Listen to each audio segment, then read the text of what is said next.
오늘 지난주에 이어서 전도서 2장 12절부터 26절까지의 말씀을 통하여서 내가 돌이켜 보았나니 라는 제목으로 강해 이어가도록 하겠습니다. 우리가 지난 시간 전도서 1장 1절부터 11절까지의 말씀 가운데 화자에 소개되고 있는 경험을 보았습니다. 그것은 삶 가운데 만족과 즐거움을 위한 쾌락과 성공을 추구하는 것이었습니다. 그러나 그 역시 헛되었다라는 고백을 보았었죠. 이어지는 본문 12절입니다. 내가 돌이켜 지혜와 망령됨과 어리석음을 보았나니 왕 뒤에 오는 자가 무슨 일을 행할까? 이미 행한 지 오래전의 일일 뿐이리라. 그의 고민과 노력과 수고에도 결실을 보지 못하였기에 화자는 다시금 삶을 돌아보게 되었다라고 고백하고 있습니다. 그리고 그의 시선이 머문 곳이 어디냐면 자신의 다음 대를 이을 왕이었습니다. 그는 나랑 다를까? 또 그는 나랑 다른 것들을 좀 이루어낼 수 있을까? 그러나 이전의 고백처럼 그저 같은 일들만 반복하여서 새 것이 없고 선한 일을 할 수 없을 것이다 라는 결론을 내립니다. 12절에 보시면 이미 이전 세대에 하였던 일들을 반복할 뿐이겠구나 라고 고백하고 있습니다. 이어지는 구절들 속에 12절의 말미에 이런 결론을 내릴 수 있었던 이유에 대한 언급이 등장하고 있습니다. 13절부터 보겠습니다. 내가 보니 지혜가 우매보다 뛰어남이 빛이 어둠보다 뛰어남 같도다. 14절 지혜자는 그의 눈이 그의 머릿속에 있고 우매자는 어둠 속에 다니지만 빛이 어둠보다 나음과 같이 자신의 지혜가 무사람보다 낫고 그리고 14절에 눈이 그의 머리에 있다. 이 표현은요. 예리한 통찰력과 판단력을 가지고 있음을 뜻하는 것으로 이해해 볼 수 있고 반면 어두운 곳을 다니는 우매자라고 하는 것은 자신의 처한 상황이나 미래에 대한 안목 그리고 분별력 없이 맹목적으로 살아가는 그런 것을 표현하고 있습니다. 그래서 자신이 이렇게 낫다라고 표현하고 있습니다. 그래서 자신 이후에 등장하는 왕은 자신보다 낫지 못하겠구나. 그에게는 어떤 선한 것도 기대해 볼 수 없겠구나. 라고 하는 거예요. 그러나 그가 깨달은 것 한 가지가 이런 구분을 무색하게 만드는데 이어서 말합니다. 14절 하반절. 그들 모두가 당하는 일이 모두 같으리라는 것을 나도 깨달아 알았도다. 한 가지 사실을 깨닫습니다. 그러나 저나 나나 다를 게 없겠구나. 이어지는 15절입니다. 내가 내 마음속으로 이르기를 우매자가 당한 것을 나도 당하리니 내게 지혜가 있었다 한들 내게 무슨 유익이 있으리요 하였도다. 이에 내가 내 마음속으로 이르기를 이것도 헛되도다 하였도라. 마지막을 생각해 보았더니 우매자나 나나 별반 다를 게 없구나. 그래서 내게 있던 지혜조차도 유익하지 못하고 헛되구나 라고 이야기하고 있는 거예요. 16절 지혜자도 우매자와 함께 영원하도록 기억함을 얻지 못하나니 후일에는 모두 다 잊어버린 지 오래일 것임이라. 오라 지혜자의 죽음이 우매자의 죽음과 일반이로다. 화자는 죽음이라는 공통된 운명 앞에 절망감을 깊이 드러내며 한탄하고 있습니다. 우리말 성경에 빠져 있지만 16절에는요. 이유를 나타내는 접속사인 이 히브리어 키가 등장하여서 이 키라는 단어로 시작되고 있습니다. 화자의 절망과 한탄의 이유, 죽음 이후의 사람들로부터 잊혀진다라는 사실이에요. 물론 상대적으로 사람들 사이에 오래 기억되는 사람들이 종종 있습니다. 좋은 쪽이든 나쁜 쪽이든 그런 사람이 있습니다. 그러나 결국에는 사람은 다른 사람의 일을 기억하지는 않습니다. 잊혀지게 되어 있죠. 자신의 일을 돌아보기에 급급하니까요. 이런 사고의 끝에 그가 다다른 결론이 17절에 등장합니다. 이러므로 내가 사는 것을 미워하였노니 이는 해 아래서 하는 일이 내게 괴로움이요 모두 다 헛되어 바람을 잡으려는 것이기 때문이다. 사는 것을 미워하였다. 순화된 표현인데요.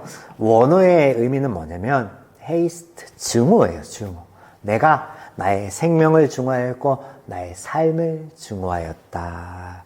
우리가 욥의 모습을 떠올려보죠. 그가 괴로움 가운데 그의 생명을 중화하였고 태어난 나를 중화하였고 그리고 삶을 중화하였던 것처럼 깊은 한탄 가운데 지금 이 화자는 자신의 생명도 삶도 부정하고 있습니다. 자, 여기서 우리가 한번 생각하여 볼 것은 화자로 하여금 이런 깊은 절망감을 주었던 죽음이라는 게 무엇이며 또 성경에서는 이것을 어떻게 말씀하시며 다루고 있는가라는 문제입니다. 이스라엘뿐 아니라 고대로부터 사람들은요, 이 죽음을 음부로 내려가는 것으로 여겼습니다. 그래서 이 음부라는 그들의 사고 안에, 관념 안에 등장하는 장소가 있는데 이것이 어디냐면 흑암과 침묵의 장소, 신과는 단절된 그런 장소다라고 여겼습니다. 이처럼 사후세계라고 하는 것은 그들에게 있어서 혐오스러운 곳이었고 또 미지의 세계였습니다. 닿지 않는, 알 수 없는 세계였다라는 것입니다. 성경은 우리에게 이런 그들의 사고를 소개하되 말씀하여 주시지 않습니다. 그래서 우리가 지금 이전에 살펴보았던 이스라엘의 역사를 기록하고 있는 성경 구절들 속에서 그들의 사고, 그래서 음부에 대한 이야기들을 살펴보았지만 성경 안에서 하나님께서는요, 이 죽음에 대해서 다루지 않습니다. 말씀하여 주시지 않는다라는 거예요. 그리고 또 성경 안에서 죽음이나 사망에 대해서 다루기도 합니다. 이 단어가 등장하기는 해요. 그런데 우리의 그 이해나 우리가 일반적으로 생각하는 그런 사망과 죽음과는 다릅니다. 모든 것이 뭐냐면 하나님과의 관계성 안에서만 말씀해요. 그래서 로마서에서도 우리의 죽음에 대해서 얘기하고 부활에 대해서 얘기하는 것이 그냥 죽고 사는 그런 문제가 우리의 그 생명의 문제가 아니라 하나님과의 관계 안에, 그 말씀 안에, 그 믿음 안에 그렇게 소개되고 있죠. 복음서에서도 마찬가지입니다. 그렇게만 소개되고 있습니다. 때문에 지난 잠언 강해 안에서도요, 하나님의 평안을 누리지 못하는 삶 자체가 뭐라고 소개하고 있어요? 그것이 죽음이다. 그것이 사망이다. 라고 소개하고 있습니다. 그래서 왜 그러면 하나님께서는 죽음에 대해서, 사망에 대해서 알려주시지 않고 언급하여 주시지 않는가라고 질문해 볼 수도 있겠죠. 이렇게 제안드립니다. 의혹을 키우지 말고 하나님께서 말씀하여 주시는 것을 기억하면 심플해집니다. 간단해져요. 창세기에서 하나님께서는요, 인류에게 무엇으로 복 주셨는지 여러분 떠올려 보십시오.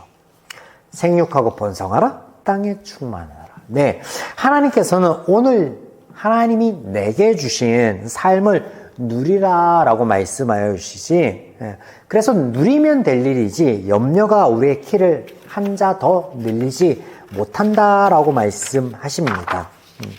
하나님께서 권하시는 건요, 염려나 내일 일이 아니에요. 그래서 사망이나 죽음이나 이런 것을 너희가 염려하고 생각하지 말라라는 거예요. 이중적인 의미겠죠. 하나님과의 관계성 안에서 사망과 죽음은 하나님께서 해결하여 주실 문제이기도 하죠. 그렇기 때문에. 다만 우리에게 소망이 있으면요, 계시록에 유일하게 죽음 이후에 대한 말씀이 등장하는데 그 말씀은요, 위로이기 때문에 그렇습니다. 우리의 눈에 모든 눈물을 씻겨주시고 위로하시겠다 하신 하나님 때문에 우리가 그 하나님을 바라볼 때 소망만이 있죠. 위로만이 있고 용기만이 있죠. 삶 가운데 의미를 찾지 못하고 부여하지 못하였던 화자는요, 그 삶과 생명을 증오하였습니다. 때문에 앞서 우리가 고찰한 결론이 중요한데 하나님 안에서 의미를 발견하는 것, 삶에 대한 의미를 발견하고 그 복을 우리가 찾아서 누리지 못하면요, 그러면 이 화자의 고백처럼 헛됨이라는 것에서 벗어날 수 없다라는 거예요. 그래서 오늘 우리가 무력함 가운데 빠져 있거나 우리의 삶을 싫어지거나 내일이 기대되어지는 게 아니라 꺼려진다면, 그러면 오늘 나를 돌아보십시오. 내가 하나님의 그 복 안에, 은혜 안에 있는지 아니면 하나님께서 바라시지 않는 것들의 그런 관념 안에 빠져 있지는 않는지. 18절. 내가 해 아래에서 내가 한 모든 수고를 미워하였노니 이는 내 뒤를 이을 이에게 남겨주게 됨이라. 이제 화자는요, 자신이 한 모든 수고에 대하여 회의를 가집니다. 여기 미워함이라는 단어가요, 앞단의 단어와 같습니다. 무엇이죠? 헤이스트, 증오입니다. 그래서 그가 참 많은 것들을 시도하였고 열심을 내어 성취하였습니다. 우리가 그 지난 시간에 내용들을 1절에서 11절 안에서 살펴보았잖아요. 많은 것들을 성취하였고 이루었고 그리고 시행하였고, 그런데 그 모든 것들을 그가 증오하게 되었다라고 합니다. 그 모든 자신의 수고와 업적과 행함들을 증오하게 되었다. 이유에 대해서 본문에 등장하는데, 내 뒤를 이을 이에게 남겨주게 됨이라. 네. 자기가 이루었던 것들이 자기 위의 사람들에게 그냥 건네주고 가게 됐다라는 거예요. 19절. 그 사람이 지혜자일지 우매자일지 누가 알랴마는 내가 해 아래에서 내 지혜를 다하여 수고한 모든 결과를 그가 다 관리하리니 이것도 헛되도다. 누가 나의 뒤를 이을지 그리고 어떻게 그것들을 가지고 이어갈지 알 수 없으며 그것에 대해서 내가 전혀 예측도 관여하지 못함에 내 모든 수고가 헛되구나. 그렇게 고백하고 있는 거예요. 21절. 어떤 사람은 그 지혜와 지식과 재주를 다하여 수고하였어도 그가 얻을 수고하지 아니한 자에게 그의 몫으로 넘겨주니 이것도 헛되며 큰 악이로다. 무엇이라고 얘기해요? 화자가 볼 때 자신의 모든 수고가 그 받을 자에게 넘겨지게 될 텐데 그 받을 자는 가만 보니까 수고하지 않았는데 그 많은 것들을 얻게 되는구나. 그래서 뭐라고 해요? 이것이 큰 악이다. 이것이 큰 죄다. 라고 단죄하고 탄식하고 있습니다. 죄인들이 참 어리석죠. 헤아릴 수 없는 먼 미래인 죽음을 걱정하고 꼭 죽음 뒤의 일들을 걱정합니다. 미련함이며 그 안에 짙은 삶에 대한 미련을 엿볼 수 있습니다. 왜 이유에 대해서 생각하겠어요? 삶에 대한 미련이 있기 때문에 그런 거예요. 그 또한 미련한 거죠. 그는 자신이 말하였던 결론조차도 잊은 듯 보입니다. 그가 전도서 1장 18절에 이렇게 고백하죠. 지혜가 많으면 번뇌도 많으니 지식을 더하는 자는 근심을 더하느니라. 말이 많으면 실수가 많아질 수밖에 없고 생각이 많으면 근심이 많아질 수밖에 없는데 이것을 고백한 그가 근심하고 있는 것이 그 많은 지혜를 가지고 헛된 것들에 잡혀 있다라는 거예요. 13절. 일평생에 근심하며 수고하는 것이 슬픔뿐이라 그의 마음에 밤에도 쉬지 못하리니 이것도 헛되도다. 자, 밤이라고 하면요, 심과 평안이 있어야 되는 그런 시간이고 그런 공간이어야 되는데 그때조차 안식을 누리지 못하였다라고 고백하는 것을 볼 때 얼마나 삶을 참 퍽퍽하게 살았는지 알 수 있는 대목이죠. 하나님께서 솔로몬에게 주신 지혜는 어떤 것인가? 지혜 있는 솔로몬이 왕이 되어서 그 지혜 가운데 행한 것이 무엇이냐면 왕권을 강화하고 자신의 안위를 돈독히 다지는 일뿐이었습니다. 그렇게만 지혜를 사용할 수밖에 없을 그때 하나님께서 그에게 지혜를 주시는 것이 어떤 의미였냐면 하나님을 알고 하나님의 말씀을 들을 수 있는 은혜로 주어지는 거예요. 재판에 등장하였던 그 모습은 하나님의 지혜이고 그리고 그가 왕권을 강화하기 위해서 또 그의 어떤 업적을 위해서 하였던 그 모든 것들은요 사람의 지혜를 대변하는 것으로서 우리가 열왕기서 강해 때 살펴보았습니다. 그래서 지혜라고 하는 것, 하나님께서 솔로몬에게 허락한 이 지혜라고 하는 것은요, 하나님의 말씀 안에 있을 때 빛날 수밖에 없는데, 지금 말씀을 버리고 하나님을 멀리하였던 죄인의 삶을 대변하였던 이 솔로몬은요, 아무리 지혜가 뛰어나고 아무리 그에게 많은 것들을 누릴 수 있는 은혜들이 있지만 그 안에 정작 그는 밤조차도 평안을 찾지 못하고 안위를 누리지 못하는 헛된 삶을 살아가고 있었다라는 거예요. 네.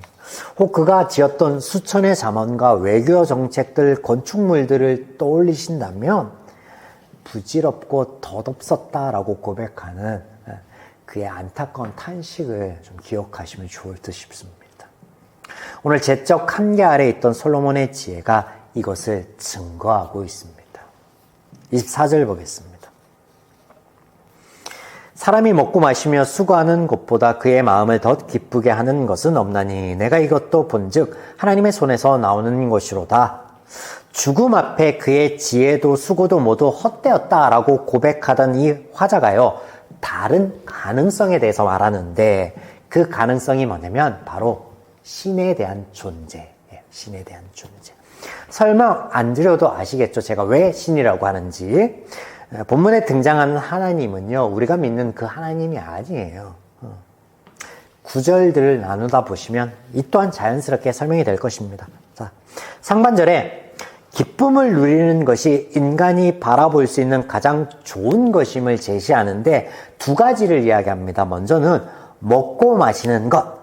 이것은 육체적인 쾌락이 아니라 평화롭고 풍요로운 생활을 나타내는 완곡한 표현으로 이해해 보시면 되겠습니다. 자, 보세요. 하루 일과를 마치고 가족들과 함께하는 그 만찬의 모습, 그런 것들, 또 추수를 하고 난 후에 그 추수하였던 것들을 가지고 잔치를 벌여서 그것에서 즐겁게 나누는 그런 모습들, 이런 모습을 얘기하는 거예요. 다음으로 수고하는 것, 이렇게 표현된 것은요, 삶 가운데 있는 열매를 가지고 누리는 것으로 앞서 설명드렸던 것하고 크게 다르지는 않습니다.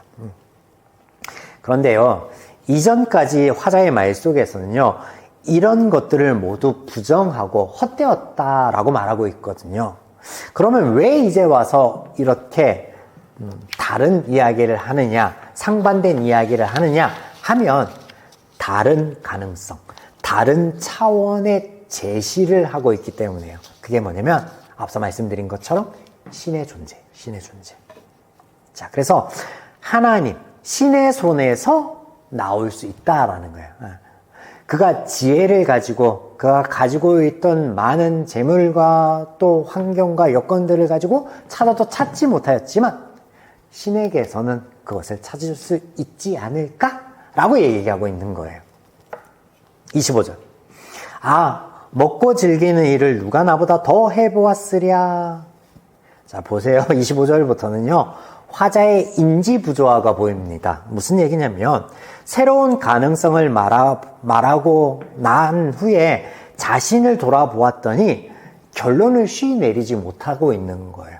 자, 먹고 즐기는 일이 신으로부터 와서 인생을 즐길 수 있는, 인생 가운데 기쁨을 찾을 수 있는 한 단편이 되지 않을까라고 이야기하고 돌아봤더니 누가 나보다 많이 먹고 누가 나보다 많이 마셔봤고 즐겨보았겠느냐?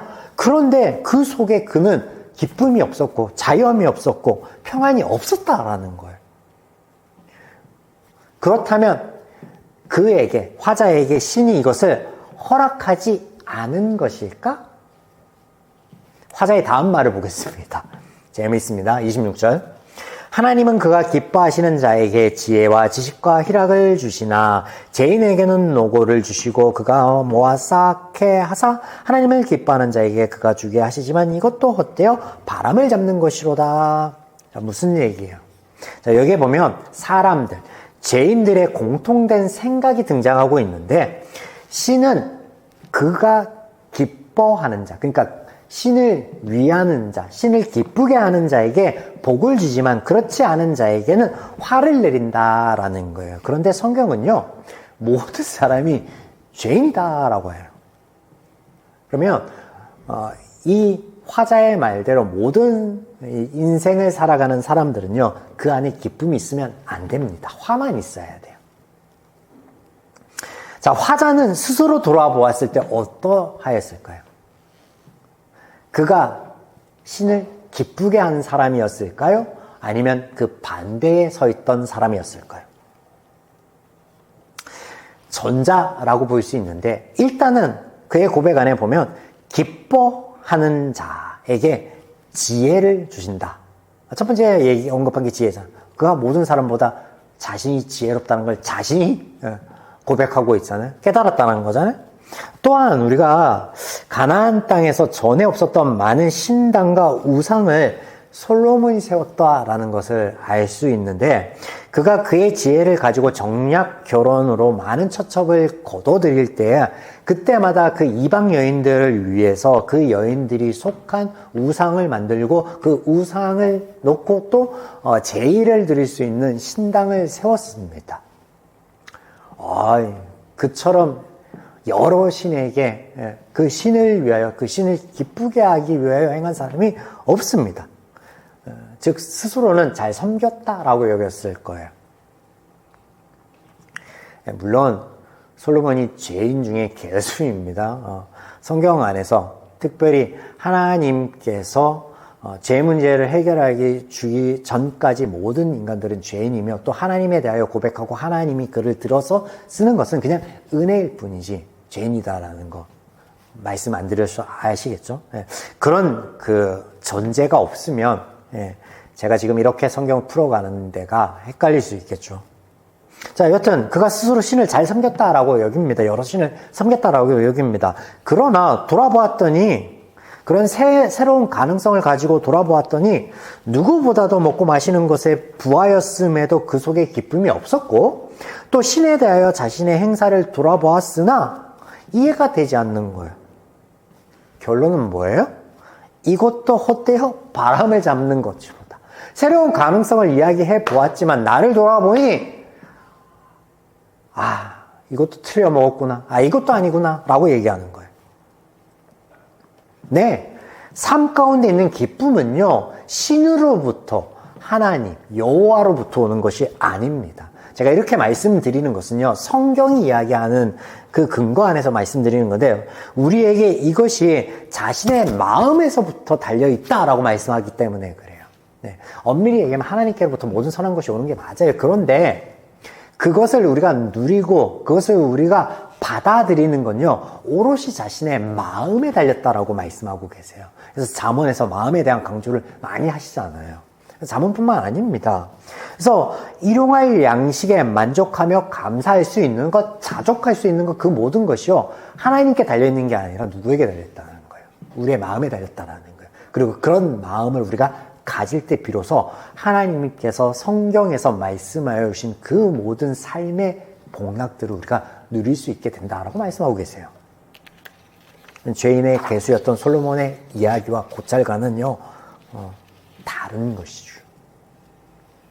하나님을 아는 지식이 없기에 새로운 가능성, 희망을 이야기하지만 하자는 이것도 헛되다, 물거품이구나 라고 고백하고 있는 것을 보게 됩니다.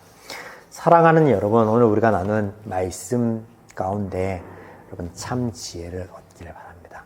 내가 무엇으로 고민하고 무엇으로 분별해야 되는지, 또 무엇을 가지고 이 삶 가운데 누리며 나아가야 될지, 하나님의 말씀 안에 우리의 마음과 생각을 지키며 또 이것을 늘 되새김질하며 돌아볼 수 있는, 그러므로 하나님이 바라시는 소망 안에서 가까운 우리의 삶이기를, 우리의 삶의 발걸음이기를 주님의 이름으로 축원드립니다.